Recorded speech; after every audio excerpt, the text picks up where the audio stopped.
InnerQuest explores various pathways through which you can connect with the infinite wisdom of the universe and apply it to personal, professional, and spiritual growth.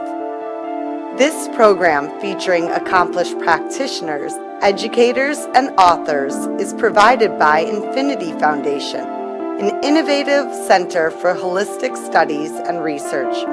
We invite you to share this journey with us.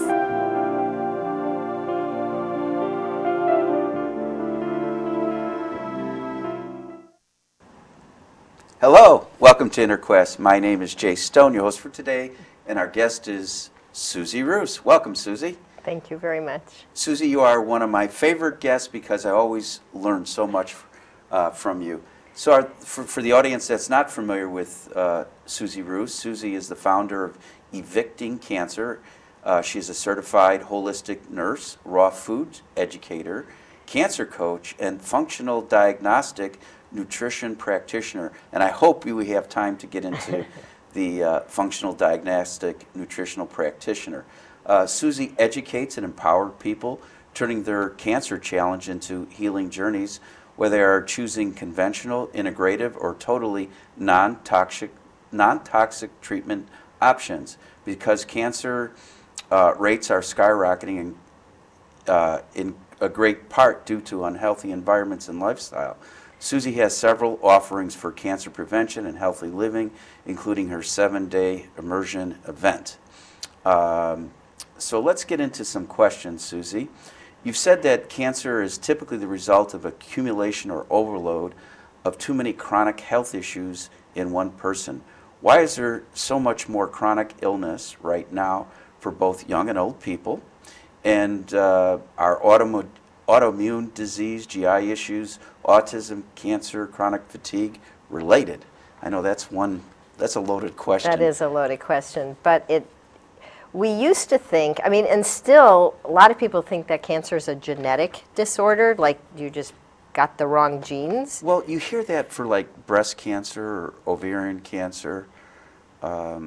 It's like about 5, if you want to be generous, you could say up to 10% of cancers are directly related to the gene pool with which you were born. Okay. But there's this huge field called epigenetics that lets us know how powerfully our environment, our internal environment, our thoughts and our beliefs, the circumstances that have occurred in our lives, our health habits, our environmental exposures, all of these things actually affect our genes. And so they can turn healthy genes on or off. They can turn cancer suppressor genes on or off, which is going to, one way or the other, inhibit or allow a further... well, let's see if I understood what you're saying. So we all get the genes from our mother and father and our grandparents and great-grandparents. And so there's up to a 10% risk that in those genes we're going to get cancer, but depending on our diet, our lifestyle, our environment, those risk factors can go down. Right. It's like these genes, even a person, we've all heard about that BRCA1 and BRCA2 gene for breast cancer, and that if you have that gene, there's a far, far higher probability of getting cancer, and that's absolutely true. But it's still a potential. So 2 people who have that gene, depending how they live their life, both physically, mentally, emotionally, and environmentally, will really impact whether those genes that are there actually get turned on and expressed, because genes only become active when they're turned on. Mm-hmm. So 2 people with the same thing could have very different outcomes. They know that with twins, identical twins. Really? Yeah. By the time they're, identical twins come with the identical gene pool because they came from the same egg and sperm. Mm-hmm. And they've done a lot of studies on that because of this. And they found that by the time those children, even by 10 years of age, they're already expressing differently, even though obviously at that age a lot of the environment is still the same. The foods are probably very similar, what they're being fed, how they're being treated. But even what goes on at school, their self-esteem, Maybe one just has a tendency to sneak as much junk food as possible. Different things will actually change them. And by the time they're adults, they have very different gene pool expressions. And so much so that the average identical twins die 10 years apart. Didn't know that. Yeah. I mean, some of them will die very close together because they were so connected. One leaves, however you want to look at that, spiritual connections or whatever, and the other one goes. But from just generally speaking, there's an average of 10 years apart. And so how do your clients respond when you tell them that their diet, lifestyle, environment, the choices they've made played a role in the development of their cancer? Well, there's an interesting balancing act there because you don't want to blame somebody. Yeah. But I got to tell you, somebody can feel a whole lot more empowered knowing that they can make choices that have a huge impact. If someone's choosing to do conventional care, chemo, radiation, surgery, whatever is appropriate for their particular cancer, a lot of people feel very helpless, cross their fingers, you know what I mean? Like give their body over like you give a car over to the garage and cross their fingers that that it's going to work. Because we all know, quite frankly, long-term chemotherapy success rates are not super impressive. It doesn't instill confidence, which is why people are so afraid when they get a cancer diagnosis. So to teach somebody it's not about blame. Because we don't even know sometimes, some of the things we've been exposed to. We don't know we have a lot of mercury in our body. We don't know that our liver detoxification system isn't as efficient as somebody else's, so we can't handle as much. It's more like, let's make you responsible, the ability to respond and make choices now to support the body's natural capacity to heal, which we are all, gifted with. Now, are there signs that an impending major illness such as cancer is coming show up like a year or two before the actual diagnosis? Yes. First of all, most cancers are very slow growing. So most of them, there are a few very aggressive ones that are an exception, but typically most cancers have been growing 5 to 15 years before there's enough of an accumulation. It takes millions of cancer cells to make a palpable tumor, to have symptoms or to see it on whatever kind of scanning they're doing. So there are a lot of things along the way. There's this health continuum, and there's, extremely healthy, and then my energy's a little less, my hormones are off, I'm a diabetic, I'm not controlling my blood sugar, I got a lot of inflammation, I have the beginning of MS, all these different things. And cancer is obviously, much further down the accumulation continuum, of all that. Because all of those things feed. Like almost all chronic disease is related to high inflammation in the body. That's whether you're talking heart disease, whether you're talking diabetes, whether you're talking like allergy, kind of, fibromyalgia, like and arthritis? Cancer. Yes. Okay. Yes. Well, what are some of the early signs of arthritis? Well, you look at it's like any of these things. What's your energy like?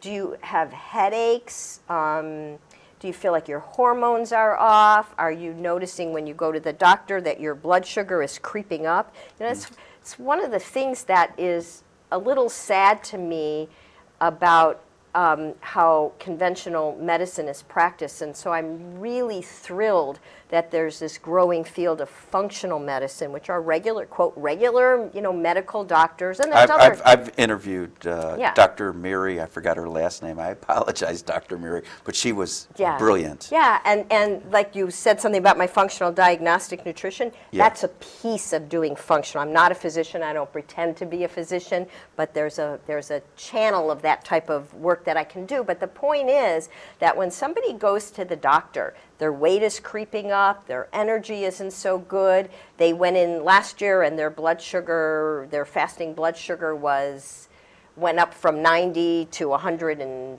and then the next year it went up to 117. So it's an Those unhealthy trend. Yeah, and unfortunately, we don't usually do something about that either. As the doctor, you're still okay, but you better start doing something. But they don't really tell them what to do besides general eat better. Yeah. So there's all sorts of signs that we're not feeling well. You know, there's a difference between, and I feel like I'm speaking to the choir with you, there's a difference between I don't have any symptoms of illness and I feel fantastic. I wake up with energy, I digest food easily, I have enthusiasm for life, my body doesn't hurt. That's what we're supposed to, that's what we're designed to be. Mm-hmm. But unfortunately, trending, and what are some of the reasons? The diets, the typical American, what do they call it, the SAD diet, standard American diet, is so filled with inflammatory foods and toxic chemicals, and most of us don't know that. We think if it's on the shelf and if the FDA said okay, that they're okay. Then there's the pesticides and the herbicides. There's all the cleaning products that have, there are like 80,000 chemicals that are used for cleaning products, personal care products, cosmetics, of which like maybe 20,000 have been tested. Mm-hmm. And so we have a lot of toxins, and our bodies aren't designed to take care of them. And so we keep compromising our system, and our health starts going down. But unfortunately, we've kind of normalized a different level of health as normal. Well, and I also think we've relegated our health to the experts rather than taking responsibility and the initiative and taking care of ourselves. But when you were talking about toxins and environment, I was thinking about Flint, Michigan, where they changed the pipes and the new water supply contained high levels of lead, and it's the children. They were testing children, and it started showing up in the children, and yet people think they're drinking safe water. Yeah, it's a real problem. And that's why all this chronic illness, be it cancer, digestive things, leaky gut, fibromyalgia, MS, more Alzheimer's, autism, the rates are going up and up and up because our bodies were not designed to deal with the overload coming from every direction unless you start being a really good steward. And that's part of my intention. And, I have some great programs to help people with cancer, again, whether they're choosing to work with conventional or integrative or totally non-toxic. But why wait till then? You know?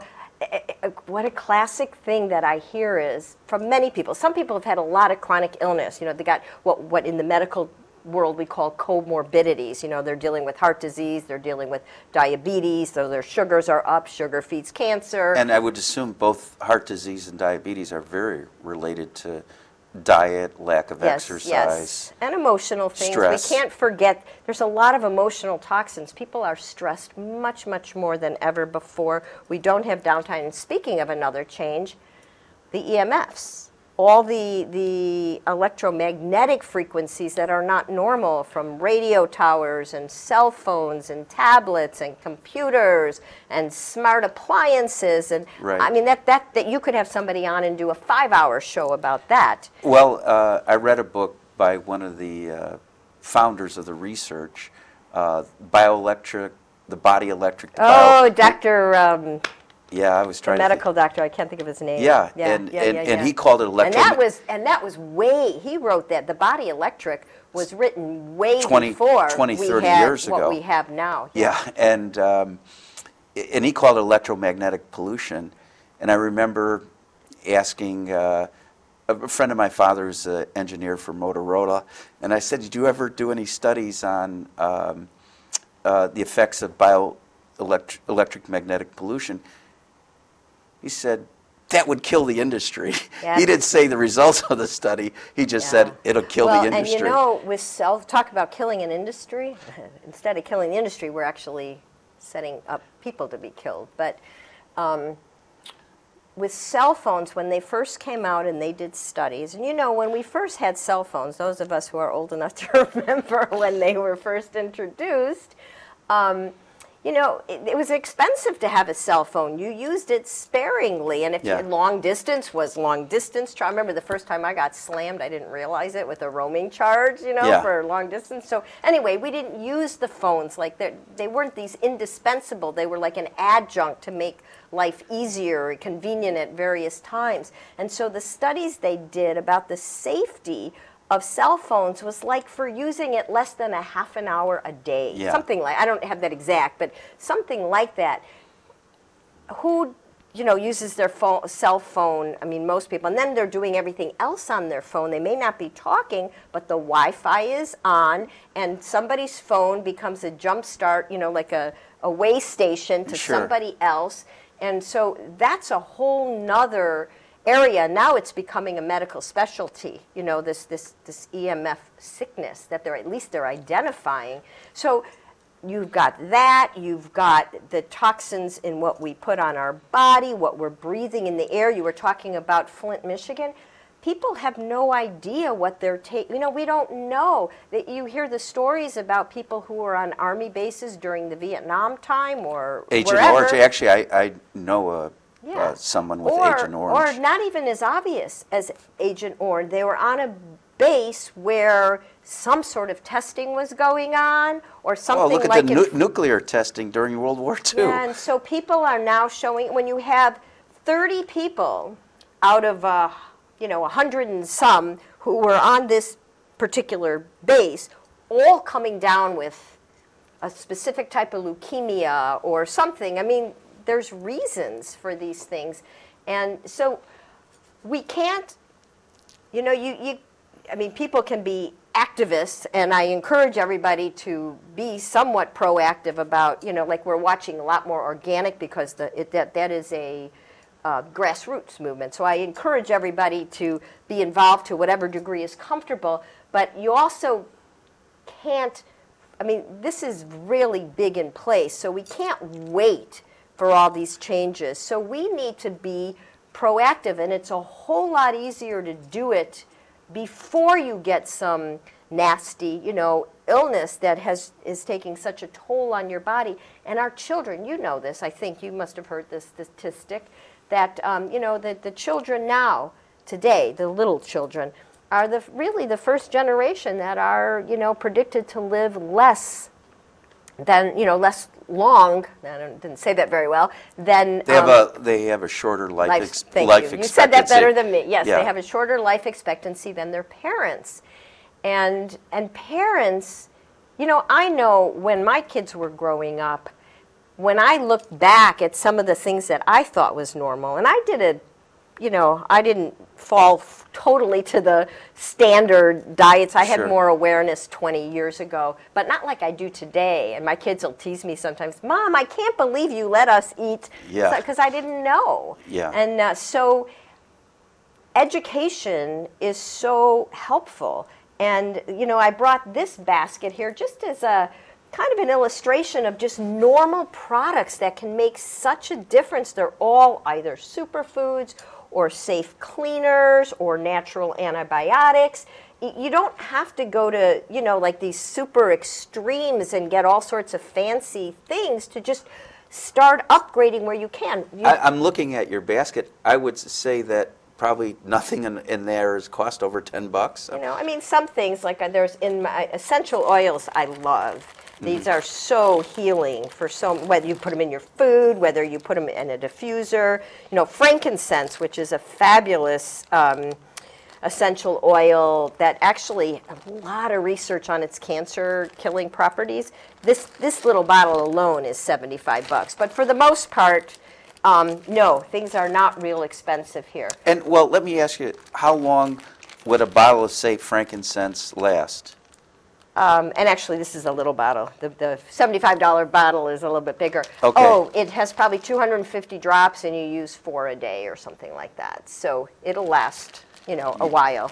Now, is that something And it's a whole lot cheaper than having to deal with medications for cancer, that your insurance doesn't cover. Okay. And is that something you would recommend if a person was being treated and for we had a session with the client right before this, and I suggested they do a protocol with lemon and peppermint right on the liver. This person is doing chemotherapy, and the liver takes a big hit. Mm-hmm. And let's do whatever we can to support the liver, support the immune system.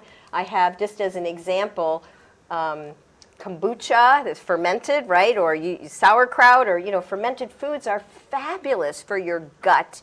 I harvested those.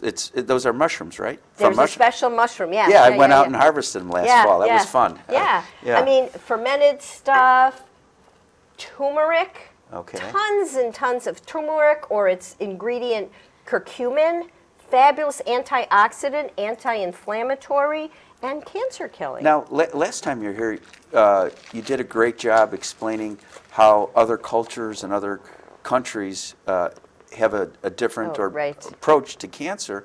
Do you know if the cancer rates are less in countries, let's say, that use turmeric or other? Our country, the United States, spends more than double in healthcare costs, more than double than the next one down, which is Japan. And we only... And I assume per capita. Yeah. Okay. And we... more than twice it's as big business. much. But we rank something like 38 globally in the quality of health in our country. Mm. And I just read the other day that cancer treatment, whatever it was, chemos and things like that, cost about $5,000 to $10,000, like in something like 1996. You can't quote me exactly, but you'll get. But I stand by what I'm saying. Yeah. And now, it has gone up so much. Now the average is $250,000. So 25 times. It has gotten so out of hand that even your conventional oncologists now are complaining.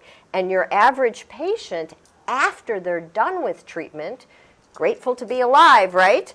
They have to pay anywhere from $3,000 to $10,000 out of pocket every year, which not everybody can afford to do. But and so that can create financial stress, emotional stress, huge. And cause the disease to reoccur. Yeah, and the thing is, when you do, well, first of all, to answer your other question, cancer is big business here. And it's big business in some other places, but it's not quite as rampant as in this country. So a lot of things that are natural, I don't have any mistletoe here, for instance, but it's illegal here for a medical practitioner to give a person mistletoe injected either in the muscle or in an IV or some other way. But in Germany, based on over 200 studies, mistletoe, even in a more conventional setting there, is kind of a standard. Hyperthermia, because we know that cancer cells cannot tolerate heat the way normal cells can. So people go in, they get a hyperthermia treatment every week, and not only does it kill cancer cells, but your immune system gets highly charged in a positive way, it gets mobilized and from it's that heat. Nothing toxic. There's nothing toxic. It doesn't feel good. You go all the way up to like 104 degrees. It's not fun, but there's nothing, there's no harm done with that. And I don't even think you're allowed to do that in this country. Sometimes there are places, cancer centers, that will do they will heat chemotherapy and put it in the abdomen if they're doing a debulking surgery, meaning taking out a lot of tumors in the abdominal cavity. Or some of them might do local hyperthermia where you apply it over an area. But so many things are not allowed here. And the sad thing is, many of Mother Nature's gifts that are like the oils, that are natural cancer fighters, or just natural anti-inflammatories, natural blood sugar controls for people dealing with diabetes or borderline diabetes, heart boosters, memory enhancers. They're not there. Some of them are actually prohibited, or the studies, the funding dries up, or it's an unfortunate thing, which is why this isn't bash the government or something. It's just, this is why we need to be responsible. Everybody should be filtering their water, going back to Flint, Michigan. So, if you can't afford a whole house filter, it took me 3 years to save my pennies for that. Yeah. But for a few $100s, you can have a really good filter, at least for your drinking water, and put a shower filter in for under $100. But people don't know that. Yeah. And so I'm going back to your first question. So people feel better, they feel empowered to take control. And then, because when you do chemo or radiation or surgery, all of those are targeting the cancer cells. They're getting rid, they're either killing cancer cells or getting rid of or shrinking the tumors or taking it out. But tumors are not the cause of cancer, they're the result. So if you don't change what allowed it to grow in the first place, then it is going to come back. Yeah. And that seems really sad. And it doesn't seem like that's a real far stretch. Well, I would hope that people who are cancer survivors share their stories and inspire people with cancer to follow their own path, but to explore all the options. Yeah. And you and I were talking the other day about, you were asking me, like, what is dental health? Oh, yeah. We're almost out of time. We got like 2 minutes left. I've got a great dentist, a female dentist by Dr. Nicole Elcano, and a wonderful hygienist. And I feel like my teeth are better today than when I first started going to them eight or 9 years ago. And so when I saw your question about dental health, I go, yes. So tell the audience. 2 seconds or less? Yeah. No, a minute. You got a minute. Inflammation in the mouth is huge. Mercury, a lot of people still have quote, silver fillings, which have mercury in them. There is no safe dose of mercury.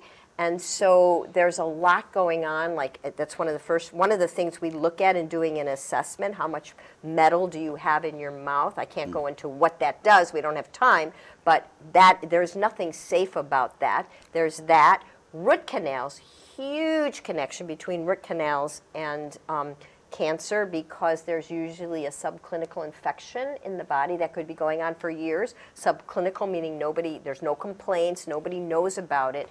In fact, most of your integrative clinics in Europe or in Mexico, and even here in the United States, the few that are, they're all associated with biological dentistry practices because it's so key.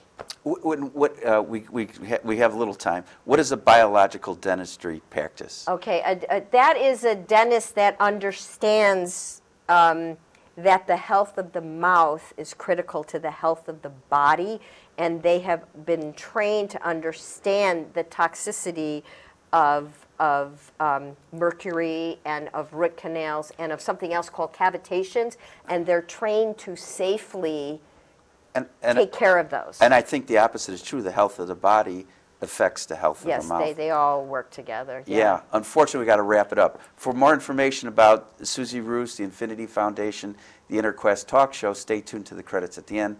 Until next time, wish you good health, good spirits, and good fortune. Thank you, Susi. It's always a pleasure. Yeah, thank you.